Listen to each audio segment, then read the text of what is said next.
Tabula Lujja Bosa omutwe omukulu mu ttemu eryakolebwa ku Lwomwo mu Buzengi Daniel Bosa mu mwezi ogwokubiri aleeteddwa wakati mu bukuumi obw'amaanyi ku kkooti ya Buganda Road.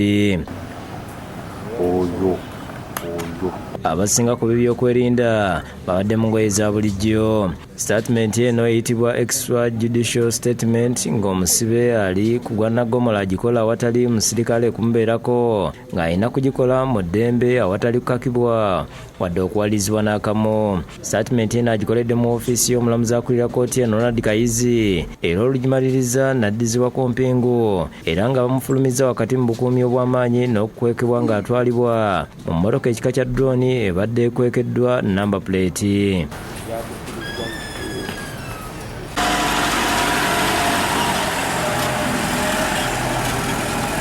Ono kuzimu ku nsonga zawadde lwaki yatta omutaka w'ekika ky'endiga Inginiya Daniel Lwomwa Bosa Kakeedo agambye nti yali awolera ggwanga olwa kitaawe yattibwa mu 1989 ng'alaba kyokka abakikola ne batavunaanibwa. Kino era yakikkaatiriza mu pulogulaamu y'omuntu w'abantu eyalagibwa mu 2022. Baatulumba n'awaka baali bakika taata ne bamukuba amasasi ne bamutta. Naye nali nkyali muto ddala bwe nkuze nange ne nnyimukiramu.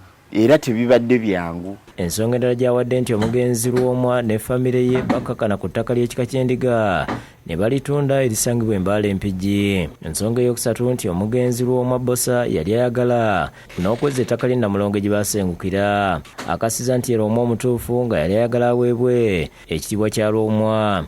Ategeeza nga ku bakwata abataano abana balangibwa bw'emage okuggyako Nuwa Lujja Kizibwewe. Ayongeddeko nti ye Emile Naluwenda omuwandiisi wa kkooti ya Kisekwa ekyamukwasa kumukubira ssimu nga mubuulira kufa kwa Lwomwa wabula nti yali mu lukwe. Ategeeza nga obuwange 17 obwasangibwa ku mbuga y'Empigi bwali obw'okukola ku nsonga z'abajjajjaabe.